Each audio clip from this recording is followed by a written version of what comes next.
La joven Mary Guilfoyle hacía autostop en una carretera apartada de Santa Cruz, California, sin imaginar que su muerte rondaba cerca. Nada más verla, Herbert Mullin detuvo su vehículo y la invitó a subir. Tras unas cuantas frases intrascendentes, la apuñaló de manera repentina, sin darle ocasión de defenderse o de huir.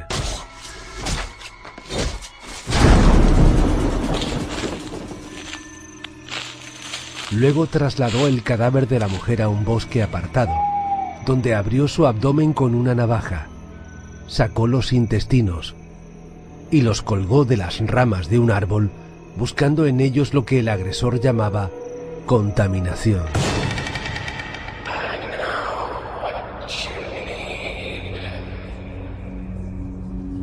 Herbert, el asesino, decía escuchar voces en su cabeza. Voces que le empujaron a matar a 13 personas a modo de sacrificio a los dioses, para evitar así la destrucción de California por medio de unos terribles terremotos. Esta noche abrimos los expedientes de 3 asesinos especialmente sádicos que pasaron a la historia por haber cometido crímenes que demuestran su falta de emociones y de empatía.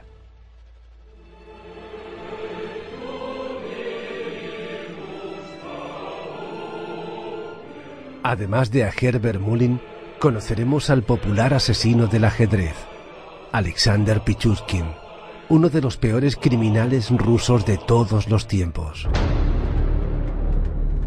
A comienzos del año 2000, empezó a matar víctimas intentando completar un tablero de ajedrez. Quería cometer un asesinato por cada una de las casillas del tablero. Aunque no alcanzó las 64 casillas, sí aseguró haber quitado la vida a 61 personas.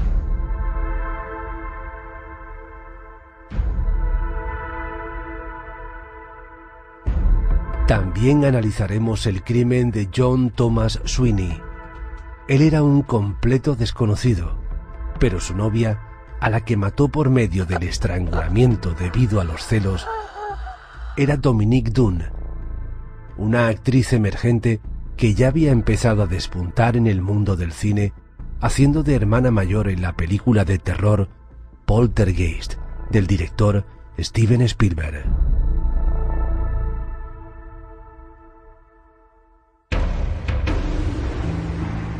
Son 3 los asesinos que ocuparán la mesa de nuestro estudio durante los próximos minutos.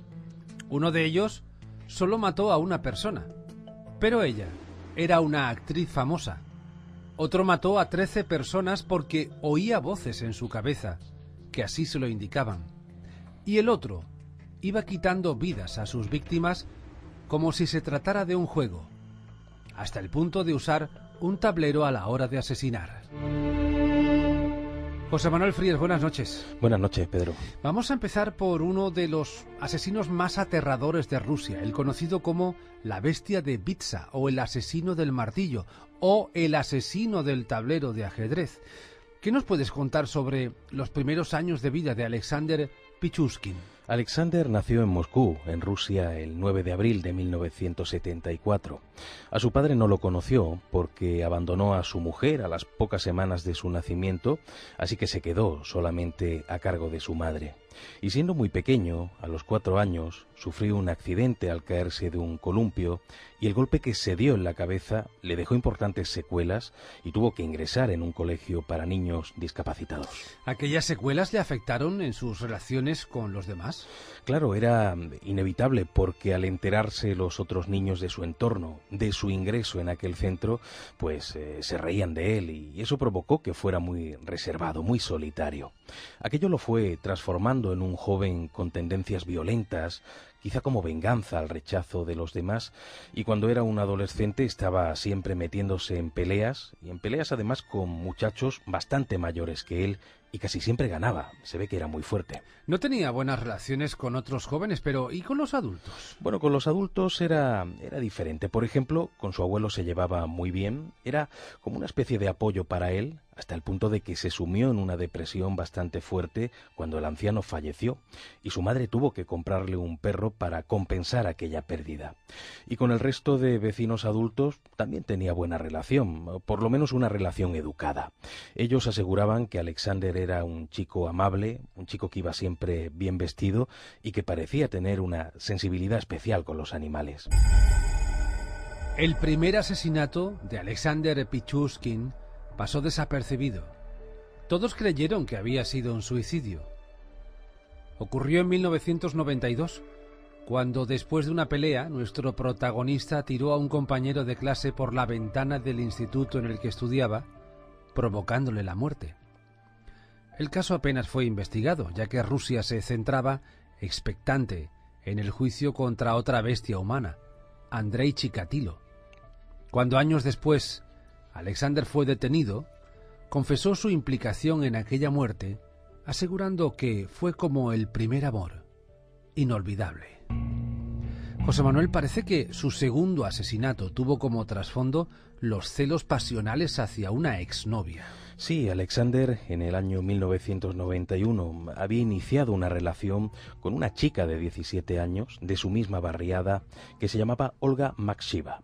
Pero el idilio duró poco porque unas semanas después Olga decidió cortar con él y comenzó a salir con otro joven llamado Sergei Kozirev, y aquello, como podrás imaginar, sentó fatal a Alexander. Pero no mató a su novia, al menos en aquellas fechas, ¿no? Claro, en la primavera de 1992 el cadáver que apareció fue el de Sergei, aparece en su propia casa, y claro, debido a las murmuraciones de los celos de Alexander, llegó a ser interrogado, pero no había ningún tipo de indicio, de prueba directa que apuntara hacia él.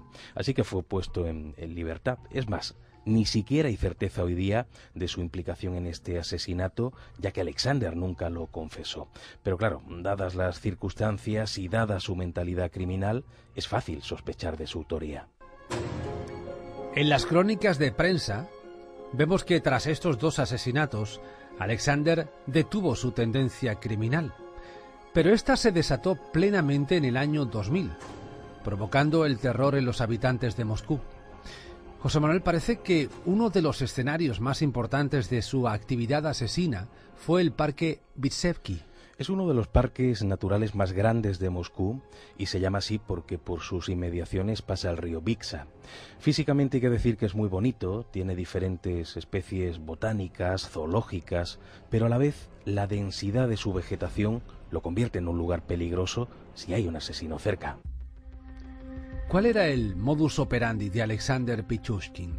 A partir de la entrada del nuevo siglo, Alexander acudía al parque, se acercaba a los mendigos o a los ancianos que solían pasear por allí, y nuestro protagonista les contaba que acababa de morir su perro, que el perro estaba enterrado allí cerca, y les pedía que lo acompañaran para beber vodka sobre su tumba para no estar solo llorando su muerte. Cuando la víctima estaba borracha, él la golpeaba repetidamente por detrás con alguna herramienta, un martillo, un trozo de tubería o incluso con la misma botella de vodka. Aquellas víctimas eran trasladadas por Alexander a las fosas del alcantarillado. En ocasiones, alguna de ellas no estaba del todo muerta, aunque terminaba falleciendo ahogada en aquellas aguas fecales. Cuando eran encontradas por las autoridades, descubrían sus cráneos fracturados y a veces con algún trozo de cristal de botella incrustado en los huesos rotos. Pero como ocurre con muchos asesinos en serie, Alexander, poco a poco, se fue confiando y dejaba los cuerpos en lugares demasiado visibles. Así fue como apareció también el cadáver de su exnovia, Olga Makshiva, junto a una fuente del mismo parque. En 2003, los periódicos comenzaron a hablar de la presencia de un asesino en serie, que fue apodado como la Bestia de Vitsa. Denis Adamenko, policía. Fue aquí, exactamente en este lugar donde encontramos a una de las víctimas. Desde luego, cuando lo encontramos, este no era un lugar nada agradable.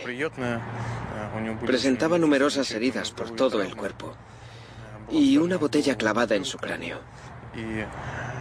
Su cerebro estaba esparcido por toda la zona. Quedó claro desde el principio que no eran simples coincidencias, sino que se trataba sin duda de un sanguinario asesino en serie. Teníamos que capturarlo enseguida. José Manuel, ¿cuál fue su último asesinato? Tenemos que viajar al mes de junio del año 2007 y en esas fechas Alexander invitó a pasear por el parque a una compañera de trabajo, Marina Moskaleva. Por aquel entonces, nuestro protagonista trabajaba como reponedor en un centro comercial y la mujer no sospechó en ningún momento que iba a salir al bosque con un brutal asesino. Lo único bueno de esta parte de la historia es que Marina dejó en su casa una nota para su hijo diciéndole que iba a dar un paseo y en ella puso el nombre de su acompañante. Por eso, cuando el 14 de junio apareció el cadáver de la mujer en el propio parque, rápidamente acudieron a la vivienda de Alexander para interrogarlo. Escuchamos de nuevo al policía Andrei Adamenko. Fuimos a detener a Pichushkin. Recuerdo que era por la noche. Estaba oscuro. Entre las 10 y las 11 aproximadamente. Estaba totalmente tranquilo. Y al principio del interrogatorio lo negó todo. No soy el que buscáis. No soy yo. Yo no sé nada. En ese momento lo detuvieron. José, ¿qué encontraron allí? Pues todo fue demasiado evidente porque allí estaba Alexander precisamente con el martillo con el que había consumado el asesinato de Olga. Tras su detención, el asesino confesó sus crímenes y dijo una frase sobrecogedora. Salvaron la vida de muchas personas al atraparme. Nunca me hubieran detenido. Nunca.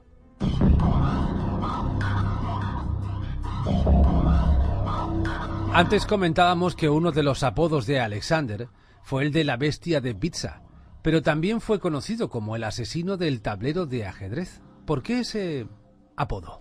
Pues esto es bien curioso y es porque uno de los elementos siniestros que los agentes encontraron en esa vivienda de Alexander era un tablero de ajedrez, pero tenía 61 monedas pegadas y un número en cada uno de los espacios. El propio asesino confesó que tenía como misión llenar cada espacio con una de sus víctimas, así que de no haber sido detenido a tiempo, aquello hubiera supuesto una masacre aún peor. Cometí 61 asesinatos. 60 de ellos en el Parque Pizza. Durante 14 años hice lo que me vino en gana.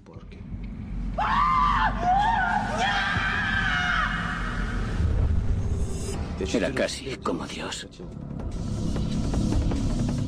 Nadie podía frenarme.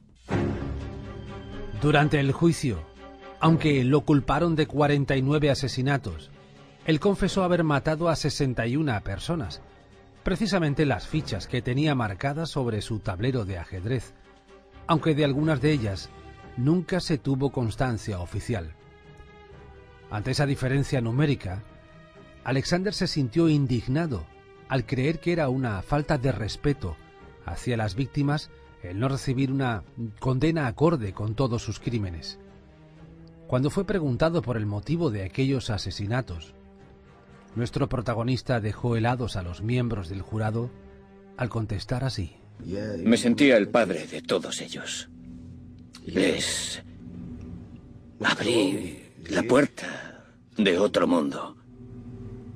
Tu primer asesinato es como tu primer amor. Nunca lo olvidas. Cuanto más cercana a la persona, más agradable es matarla. Es más emocional. En este punto acudimos al despacho de nuestro detective privado y criminólogo de cabecera, Enrique Vega. Buenas noches. Buenas noches, Pedro. ¿Qué puedes contarnos sobre la investigación policial del caso de esta noche? Pues mira, Pedro, en el contexto de una Unión Soviética en plena decadencia, donde la violencia se había impuesto en las calles, Alexander pudo campar a sus anchas sin sentirse investigado. Su primera víctima, confesado años más tarde, fue, con 18 años, el de su amigo que compartía con él planes de futuros asesinatos. Echarse atrás en el último momento le costaría la vida. Los primeros asesinatos o no fueron investigados o se investigaron sin relación entre ellos. No fue hasta el año 2001 donde se relacionaron los crímenes como obra de un solo asesino. El nexo de unión entre ellos fue la zona de actuación, el tipo de víctima, siendo un vagabundo o un anciano, y el arma que usaba para acabar con sus vidas. Un martillo, siempre el mismo, que guardaba con pasión y que había adquirido en su pasado carpintero. Desde ese momento, en el argot policial, pasó a llamarse el asesino del martillo, para pasar a llamarse posteriormente, como ya hemos comentado, el asesino del ajedrez. A partir de ese momento, intensificó los asesinatos y solo en el año 2001 asesinó a 11 personas, llegando a asesinar a 6 en un solo mes. Durante este año también hubo 3 supervivientes a estos ataques.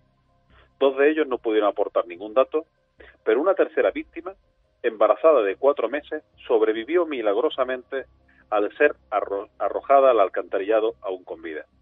La reacción policial a esta denuncia fue completamente inexistente. La forma de ejecutarlo fue siempre la misma. Convencía a mendigos y ancianos a beber con él en el parque, a lo que normalmente accedían, y tal vez ebrios, les golpeaba fuertemente en la cabeza, con la intención de oír el crujir del cráneo, sensación que le fascinaba según sus declaraciones posteriores. Una vez los intuía muertos, les insertaba en muchos casos los cascos de las botellas vacías en las heridas producidas a modo de firma y los lanzaba al alcantarillado. Al principio eran ancianos y gente sin hogar, pero pronto diversificó, atacando por sorpresa en el parque a hombres, mujeres y niños. En los siguientes 5 años, la policía fue incapaz de conseguir una sola prueba que le llevara al asesino. Finalmente, todo acabó en junio del año 2006, cuando Alexander invitó a pasear al parque a su encargada, y ésta, aunque accedió, le pareció lo suficientemente extraño como para alertar a su hijo, dejándole una nota escrita encima del contestador automático de la casa, donde le describía dónde iba, el nombre completo de Alexander y su número de teléfono. Al denunciarse la desaparición y entregar a su hijo la nota, la policía rastreó el camino que posiblemente hubieran tomado y pudieron comprobar por el sistema de videovigilancia del metro que efectivamente iban juntos. Eso fue suficiente para ejecutar una orden de detención y registro de su casa. Alexander no se resistió a la detención y en su casa encontraron el martillo, una agenda con anotaciones que entregó él mismo a la policía, un tablero de ajedrez con todas sus casillas cubiertas y con su propia confesión, haciendo alusión a los 61 asesinatos, cuando realmente la policía solo investigaba 41. Parece ser que Alexander conocía que su encargada había dejado la nota y aún así prosiguió con el plan establecido. Todo apunta a que tenía intención de entregarse. Como anécdota, te contaré, Pedro, que durante el juicio, según los presentes, la única mueca de dolor que se le vio a Alexander fue al conocer que una de sus víctimas había sobrevivido. Enrique Vega, gracias, buenas noches y hasta la semana que viene. A vosotros, buenas noches. En vista de la gravedad de los crímenes cometidos y el excepcional peligro para la sociedad que representa el acusado y para establecer justicia social y evitar nuevos crímenes, la Corte considera necesario sentenciar a Pichushkin por haber cometido crímenes especialmente graves a cadena perpetua. Alexander Pichushkin fue condenado a cadena perpetua y a un confinamiento inicial en soledad, apartado de los demás, durante 15 años. Fueron muchos los que lamentaron que la pena de muerte se hubiera suspendido en Rusia en el año 1996, ya que deseaban ver a nuestro protagonista pendiendo de una soga. Pasamos ahora de un asesino cuya locura le llevó a coleccionar o a confeccionar, mejor dicho, un siniestro tablero de ajedrez como trasfondo para sus asesinatos, a un criminal que mataba porque escuchaba en su cabeza unas voces que le impulsaban a asesinar como sacrificio para evitar terremotos.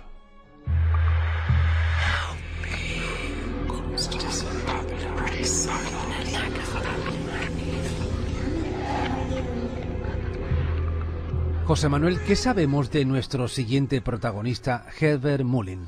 Herbert nació en San Francisco, en el estado de California, el 18 de abril de 1947. Su padre, Martin, había sido un héroe de guerra, pero terminó convirtiéndose en un vendedor de muebles. Parece que tanto él como su esposa, Jim, trataban muy bien al niño, pero Herbert tenía problemas mentales que le llevaban a creer algo tan absurdo como que sus padres controlaban telepáticamente a los niños del barrio para que no jugaran con él. ¿Pero sus padres lo llegaron a maltratar de algún modo? No, para nada. Martin quizá era un poco estricto, pero nunca se portó mal con su hijo. De hecho, le gustaba sentarse con él a contarle batallitas de su época en el ejército. Incluso le enseñó a usar una pistola desde que era muy pequeño. Y su madre también lo trataba de manera adecuada. ¿Y qué tal le fue en la escuela? No le fue del todo mal. Él era un buen estudiante y comenzó a hacer amistades por primera vez.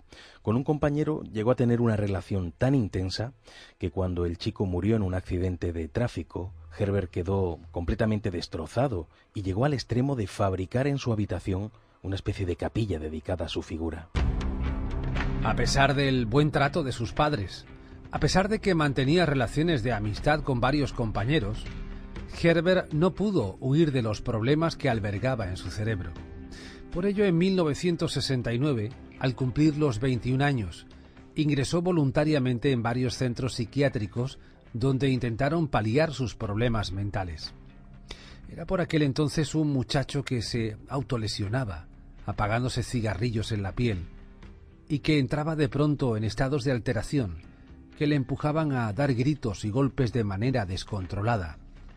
Sufría, según todas las evidencias, una esquizofrenia paranoide. Llegó la década de los 70. El gobernador de California, Ronald Reagan, decretó el cierre de los hospitales psiquiátricos, provocando la salida a la calle de personas que no estaban preparadas para vivir en sociedad. Entre ellas, José Manuel, estaba Herbert Mullin. Así es, fue en el año 72 cuando Herbert regresó con sus padres, que estaban establecidos por aquel entonces en Santa Cruz. El estado mental de nuestro protagonista era muy delicado. Llevaba un tiempo escuchando voces en su cabeza que le advertían de un enorme terremoto que llegaría en breve. Y esas voces le decían que la única manera de evitarlo y de salvar, por lo tanto, a California, era matando a personas a modo de sacrificio a los dioses. Él era un elegido del cielo. ¿Creía que él tenía que matarlas, entonces? En realidad, las voces le dijeron que con los norteamericanos muertos en la guerra de Vietnam era suficiente para detener los terremotos. Pero como precisamente en aquel año 72 se acabó la guerra, era él quien debía cubrir ese cupo. Su primer asesinato lo cometió el 13 de octubre de aquel mismo año. Herbert se tropezó con un vagabundo que hacía autostop y en ese momento escuchó una voz en su cabeza que él achacó al subconsciente del propio mendigo, que le dijo: «Mátame para que otros puedan ser salvados». Nuestro protagonista paró su coche, le dijo al desconocido si podía echar una ojeada a su motor y cuando el mendigo se inclinó sobre el capó, le golpeó en la cabeza con un bate de béisbol. ¿Cuál fue su siguiente víctima? Era una chica que también hacía autostop, se llamaba Mary Gifford, y Herbert la dejó subir a su coche para luego apuñalarla hasta la muerte. Después trasladó su cuerpo a un bosque, le abrió el abdomen en canal, extrajo los intestinos, que colgó de las ramas de un árbol, para buscar en ellos lo que él llamaba contaminación. Cuando encontraron el cuerpo, los agentes no relacionaron esta muerte con la del mendigo. 4 días después, Herbert acudió a un sacerdote, el padre Henry Tomei, para confesar sus pecados. Estando delante del cura, escuchó en su cabeza una voz que identificó como la del propio sacerdote, que le decía que lo matara, que quería ofrecerse como parte del sacrificio para salvar a California. Sin pensarlo 2 veces, comenzó a golpear al padre Tomei hasta lograr que se desmayara, procediendo después a apuñalarlo, y se quedó allí, viendo cómo se desangraba hasta la muerte en el confesionario. José Manuel, sigamos con el listado de asesinatos de Herbert. Damos ahora el salto al 25 de enero del año 1973 y fue una fecha espantosa porque Herbert se decidió a matar a un viejo amigo de la escuela que se llamaba Jim Llanera. Cuando acudió a su casa, él ya no vivía allí, pero la nueva inquilina, Kathy Francis, le dio la nueva dirección. Allí se dirigió aquel mismo día y, por supuesto, no le costó trabajo entrar en la vivienda sin levantar sospechas. Pero al primer descuido, Herbert disparó en la cabeza a Jim y a su esposa Joan para luego acuchillarlos a los dos repetidas veces. Pero es que ahí no acabó la cosa. Luego regresó a la casa de Katy Francis y la mató a ella y a sus dos hijos pequeños, Damon y David. ¿Tampoco aquí se relacionaron estas muertes con las anteriores? No, pero porque el marido de Katy era un traficante de drogas y bueno, la policía pensó que tanto la muerte de su esposa y de sus hijos como incluso la de Jim y Joan formaban parte de un ajuste de cuentas de alguna mafia estadounidense. Parece que no tardó mucho en volver a matar. Fue el 6 de febrero, aquel día estaba paseando por el parque Henry Cowell cuando se tropezó con 4 jóvenes que estaban acampando. Herbert se hizo pasar por guardabosques, se acercó a ellos, entabló una conversación intrascendente, pero en un momento determinado les dijo que estaban contaminando el bosque, que tenían que marcharse. Y ante la mezcla entre la negativa y la sorpresa de los muchachos, él les disparó a los 4 hasta la muerte. Eran David y Robert, de 18 años, Brian, de 19, y Fred, de tan solo 15.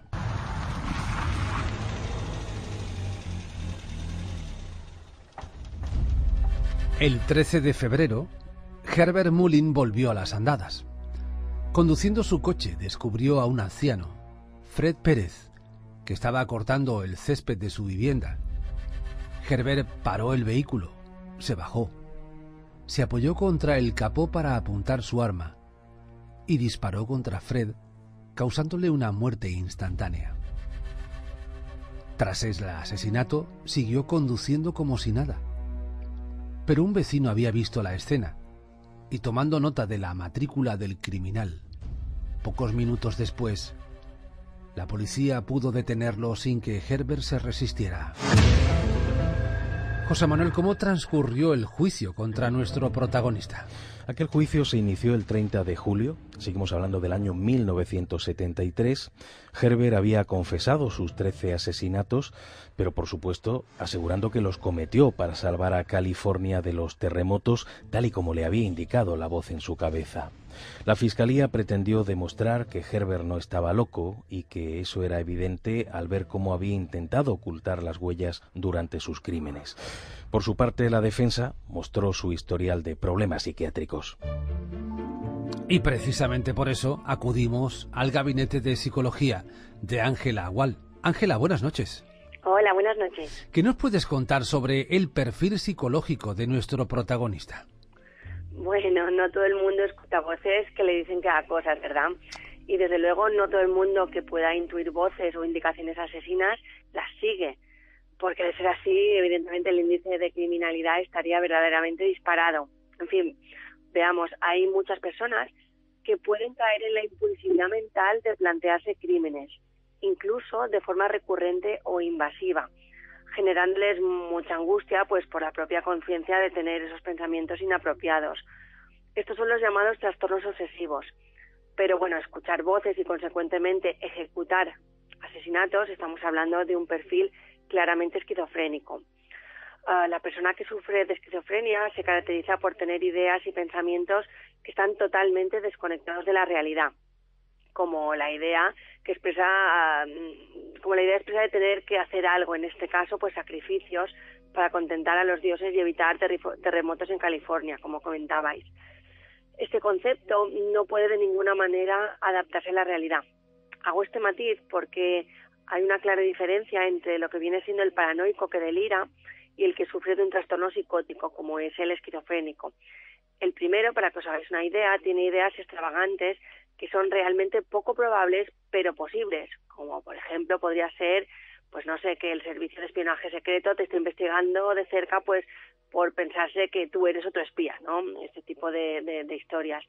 En cambio, en el segundo caso, un esquizofrénico tendría un discurso pues tan excéntrico que no es viable, no es creíble, como por ejemplo pues la adopción de extraterrestres o el castigo de los dioses o de seres mitológicos o cinematográficos.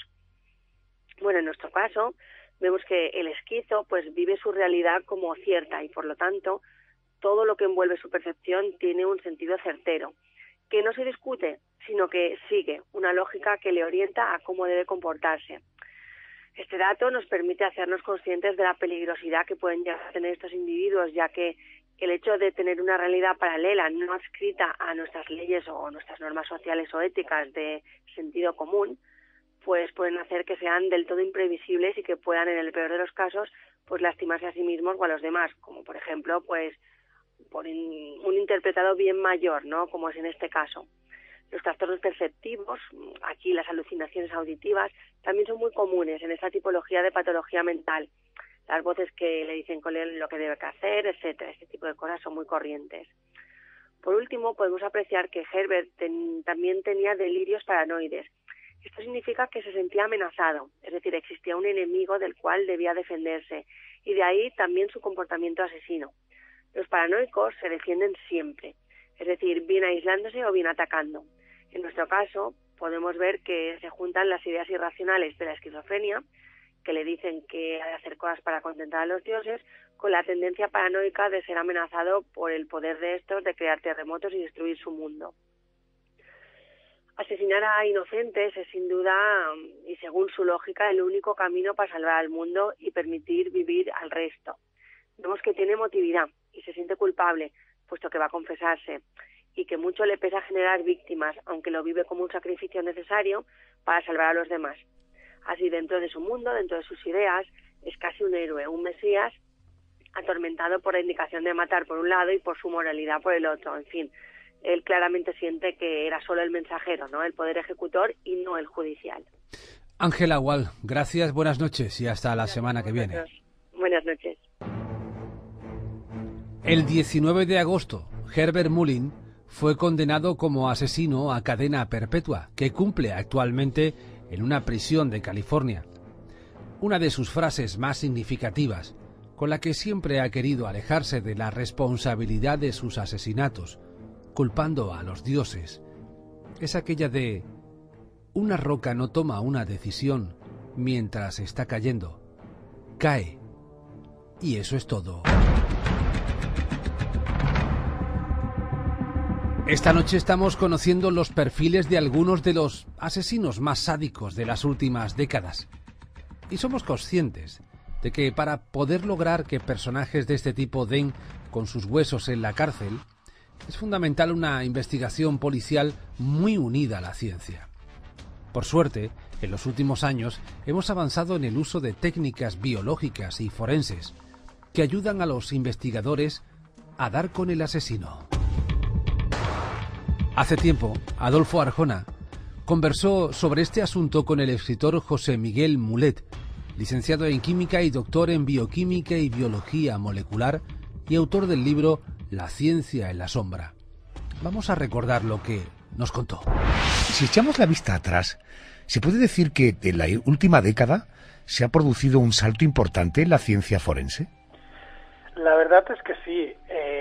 Aquí en la ciencia forense hubo una revolución copernicana a finales de los años 80, que fue el descubrimiento de las pruebas de ADN, que nos permitían prácticamente establecer de forma incuestionable quién era quién. Lo que pasa que los efectos, claro, hasta que se han puesto todos los equipos en todas las comisarías y todas las policías han empezado a investigar, los efectos los estamos viendo pues en esta última década que mencionas. Y entonces cada vez es más difícil que un crimen quede impune, porque piensa que nosotros vamos dejando restos biológicos por todas partes, y ahora solamente con trazas, a partir de ahí se puede hallar una muestra suficiente para saber de quién es este resto que apareció en una escena de crimen. Vamos a contextualizar, si te parece. Nos vamos a poner en la situación de unos especialistas que llegan a la escena de un crimen. ¿Qué es lo primero que hacen? Lo primero que tiene que hacer, que normalmente los primeros que llegan son la policía, es acordonar la zona y que nadie toque ni mueva nada. Esto que vemos a veces en las series, que llegan los policías y empiezan a tocar, no, los policías no llegan nada, no tocan nada. Si hay un cadáver, hay que esperarse a que venga el forense, que es el único que tiene potestad para tocar el cadáver y para moverse. Correcto, déjalo ahí. Vamos por pasos. Para un profesional del ámbito forense, ¿es mucho lo que puede contar un cadáver? Es muchísimo. Te puede contar las circunstancias en las que se ha producido la muerte, el tipo de arma empleada, Es decir, porque aunque el arma no aparezca en el lugar del crimen porque el asesino se la ha llevado o la ha hecho desaparecer, quedan las muescas o quedan los restos en el cuerpo. Entonces, si por ejemplo ha sido un arma blanca, quedarán los orificios de entrada. Si ha sido un arma de fuego, pues normalmente puedes encontrar un orificio de entrada y un orificio de salida. Luego está la forma en la que aparece el cadáver, la posición que ocupa. Eso te puede decir si hubo un forcejeo, si hubo una pelea, si lo tiraron desde altura. Entonces, un cadáver es una especie de libro abierto que un especialista puede leer y puede hallar datos muy precisos sobre cómo ha sido el crimen. Y luego está, por supuesto, que la temperatura, la rigidez, te dicen cuánto tiempo hace que se ha producido el crimen. José Miguel, existe una especialidad con un nombre un tanto sobrio, rectifícame si me equivoco, es la entomología forense. Para que todos lo entendamos, estamos hablando del estudio de los insectos que crecen en un cadáver. ¿Qué importancia tiene esta rama a la hora de resolver crímenes? 1 y 2.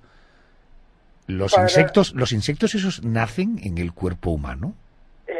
No, te explico. Bueno, si nuestros oyentes han visto la serie CSI Las Vegas, hay que recordar que Grissom, su especialidad es precisamente esta, entomología forense. En muchos casos el cuerpo se encuentra días o meses después de producirse el crimen, y esto quiere decir que estará en avanzado estado de descomposición. Cuando pasa en verano, en primavera, sobre todo en el exterior, lo normal es que hay un tipo de entomofauna, es decir, de insectos, que dejan sus huevos para que sus larvas se alimenten de cadáveres. Y les da igual que sea el cadáver de un animal o que sea el cadáver de una persona. Entonces, estos animales, que son principalmente las moscas metálicas que todos recordamos, que son las que nos estropean el jamón, porque también pueden poner los huevos en un jamón, están especializadas en oler la muerte y entonces son las primeras que llegan al cadáver. Lo que hacen es poner los huevos normalmente en los orificios y cuando eclosionan las larvas, que eclosionan en cuestión de horas o pocos días, estas empiezan a alimentarse del cadáver. Si pasa más tiempo, estas larvas son a su vez alimento para otros insectos. Y estos otros insectos acudirán porque verán que hay una zona donde hay muchas larvas y empezarán a alimentarse de estas larvas. Y a medida que va avanzando la descomposición, quedará expuesto, digamos, la parte más interior del cadáver, y hay otros insectos del tipo de escarabajos que están especializados en lo que es la carne, digamos, más dura o la carne que está más cercana al hueso.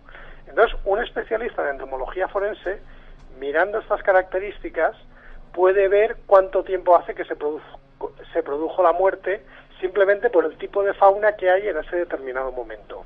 O sea que la antropología forense actúa a partir de la entomología forense, ¿no?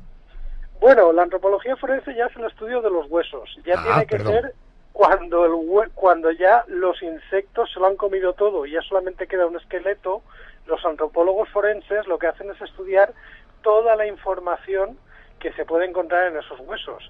Y la antropología forense no solamente sirve para aprender cosas de crímenes y para saber quién ha matado a quién, sino también para saber cosas de nuestra historia, porque han sido antropólogos forenses los que han hallado, por ejemplo, los restos de Quevedo, que estaban perdidos, o los que están intentando hallar los restos de Cervantes. Permíteme un paréntesis, enseguida volvemos a hablar de criminología, en fin, de esto. ¿Un cuerpo en estado de putrefacción puede generar algún tipo de, yo llamo insecto, algún tipo de bicho? No, es decir, no hay generación espontánea. Los bichos que tenemos cuando nos estamos pudriendo son bacterias, que esas las tenemos ya cuando estamos vivos, y esas son, digamos, las que empiezan la putrefacción de dentro hacia afuera, independientemente de que estés en invierno o en verano, o de que estés en el medio ambiente. Si estás en el medio ambiente, en una zona donde hay insectos, adicionalmente, los insectos te comerán de fuera hacia adentro, pero digamos que no hay bichos que se generen espontáneamente. En la historia de la criminología se han dado casos, José Miguel, de asesinatos, por ejemplo, por envenenamiento, que casi pasaron desapercibidos por la falta de avances en los análisis. ¿Es fácil hoy día matar con veneno sin que se descubra ese modus operandi? No, en el libro cuento que los envenenamientos son los príncipes destronados de la historia del crimen. Los métodos de análisis cada vez son más precisos, cada vez detectan menores cantidades y las descripciones de los síntomas de los diferentes venenos cada vez son más precisas y cada vez están en más libros y son más fáciles de encontrar. Por lo tanto, es muy difícil que un envenenamiento se pueda camuflar para un médico forense. Hasta hace años, por ejemplo, habían envenenamientos como el talio que se podían camuflar con algún proceso febril o con alguna enfermedad, pero hoy con los métodos de análisis que tenemos es prácticamente imposible. Permíteme que hablemos de nuevo de los bichos. Yo procuro utilizar la radio también para mi propio aprovechamiento. Las bacterias que morimos, nos putrefactamos, nos comen de dentro a fuera. ¿Tú has decidido ya si te van a incinerar cuando emprendas el gran viaje? Pues la verdad es que no es una cosa que me preocupe mucho. Yo qué sé, hay tantas cosas que hacer mientras estás vivo que para qué vamos a preocuparnos de lo que pase cuando estás muerto. Que mi familia se quede bien, los que me sobrevivan y que mi hija sea muy feliz y viva muchos años. Que hagan con mi cuerpo, la verdad, me importa bastante poco. ¿Qué quieres que te diga? Pero, a ver, incinerarse es una opción que cada vez coge más gente, que cada vez decide y que, hombre, dado que los cementerios están muy llenos y que un cadáver también contamina y crea emisiones de carbono y tal, pues me parece una opción bastante lógica y bastante respetable. Tú sabes que con esos argumentos... que quiera otras soluciones. Con esos argumentos terminan incinerándote. Bueno, es una opción. Aunque hay que decir que incinerar tampoco es tan fácil, ¿eh? Primero hay que tener en cuenta que esto tan bonito de echar las cenizas al mar está prohibido, hace falta un permiso especial, que las incineraciones no siempre son completas, que esto hay que tenerlo en cuenta, y que ha habido casos de funerarias que han estafado, es decir, que no incineraban y luego te daban cenizas de la barbacoa, porque claro, incinerar tiene un coste, se consume propano y eso es caro. José, gracias por atendernos y buenas noches. Buenas noches. Gracias. Un saludo, hasta ahora. Vamos a abrir el último expediente de esta noche. Aunque el asesino era un completo desconocido, la víctima era una de las actrices emergentes del momento, Dominique Dunne, a la que muchos recordarán como la hermana mayor de la exitosa película Poltergeist. ¿Y tú qué sabes de eso? Más que tú. Claro que sé. Claro que sé. Claro que sé. Claro que sé. Claro que sé, niño. No ha sido culpa mía. Eres un idiota. Tengo que estar en clase dentro de 20 minutos. En esta ocasión, José Manuel, vamos a empezar hablando precisamente de ella, de la víctima, de Dominique Dunne. Dominique nació en Santa Mónica, en el estado de California, el 23 de noviembre de 1959. Y vino al mundo en el seno de una familia bien posicionada, ya que su padre era un respetado escritor y productor de cine. Aquello, además de proporcionarle una infancia privilegiada, le permitió dedicarse al mundo del cine como actriz. Además de participar en algunas series, se hizo célebre por su papel de hermana mayor en la película Poltergeist. Otros familiares también estaban vinculados con el mundo artístico. Por ejemplo, su hermano Griffin fue también actor y productor e hizo de protagonista en la película Un hombre lobo americano en Londres. Y sus tíos, Joan Didion y John Gregory Dunne, fueron escritores muy conocidos. ¿Todo fue agradable en la vida de Dominique? No todo, también pasó por circunstancias complicadas como el divorcio de sus padres cuando ella era apenas una niña, el abuso que tanto su padre como su madre hicieron de las drogas después de la separación, el diagnóstico a su madre de una esclerosis múltiple que la dejó en silla de ruedas y el suicidio de uno de sus tíos. ¿Cuándo empezaron sus pinitos en el mundo del cine? Pues antes de probar suerte delante de las cámaras, estudió en varios centros educativos e incluso pasó una temporada en Florencia en el Instituto Británico.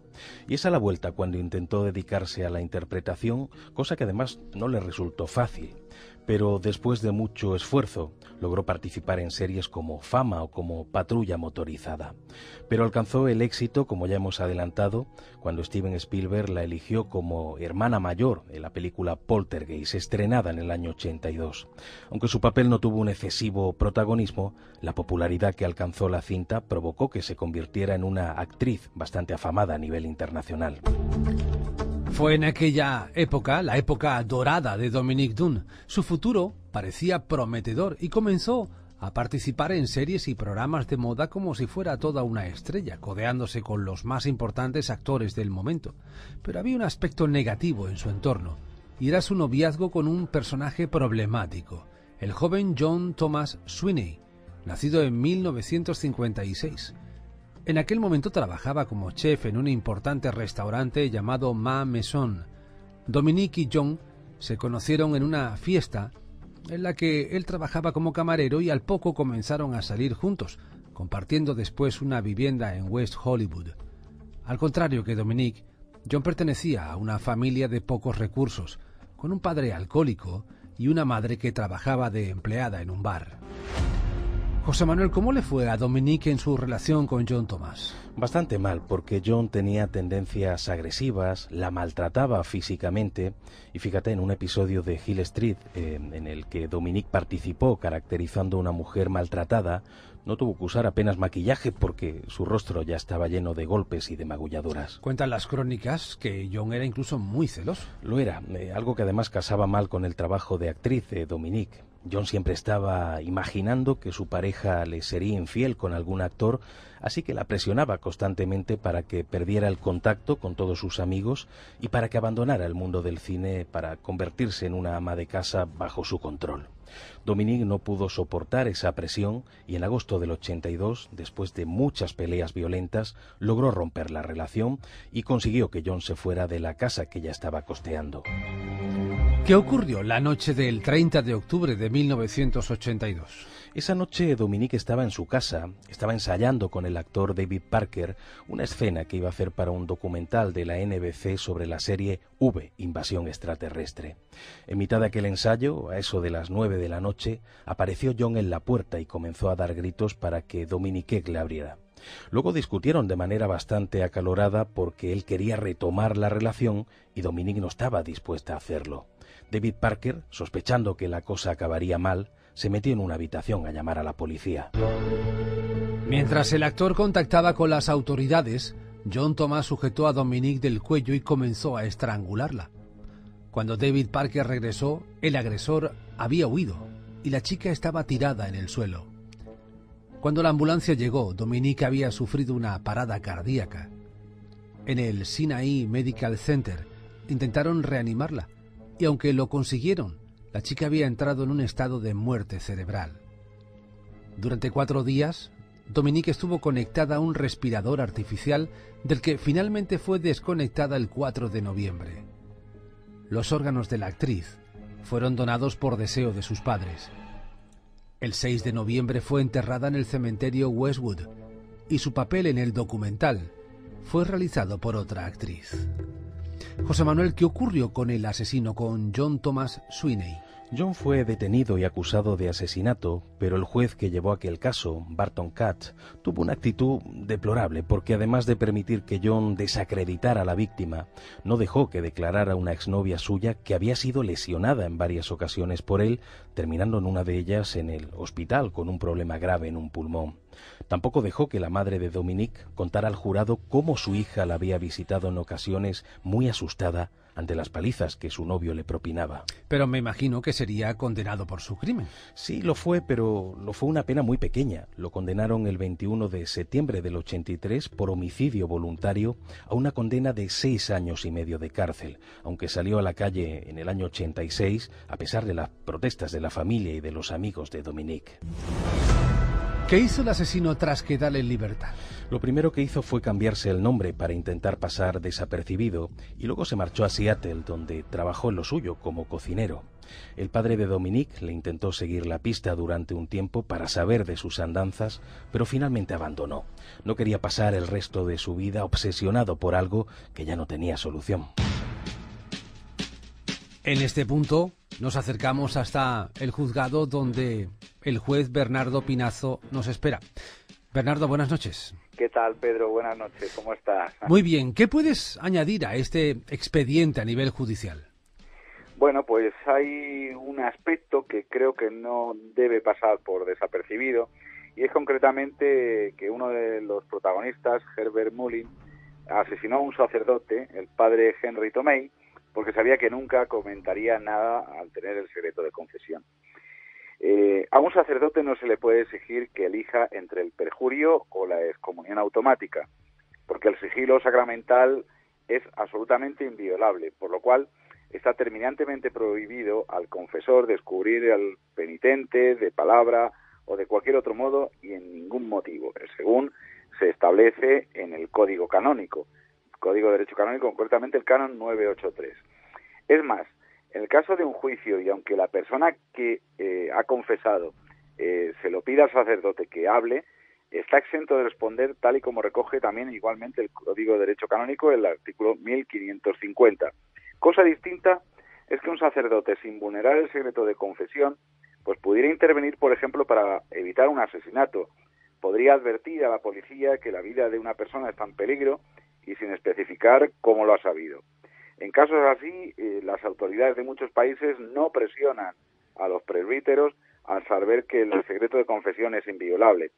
Atendiendo a estas especificaciones, pues hay legislaciones como la española, la italiana o incluso la norteamericana, prevén dispensas para evitar que los sacerdotes testifiquen sobre hechos delictivos que han conocido durante la confesión. Fuera de legalismos, estamos hablando de una auténtica confesión y no es simplemente como un secreto profesional. Tal es así que al presbítero, al sacerdote que recibe confesión, está terminantemente obligado a olvidar lo que acaba de escuchar.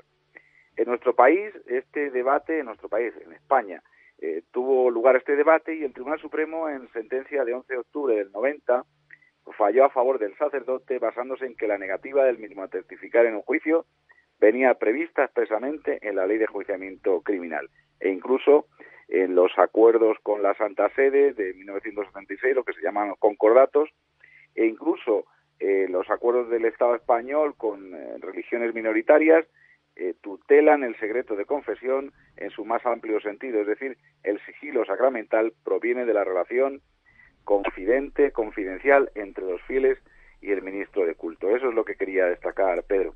Muy bien, Bernardo Pinazo, gracias, buenas noches y hasta la semana que viene. Muchas gracias, Pedro, un abrazo. En su momento, se llegó a pensar que tras la muerte de Dominique Dunne había una maldición.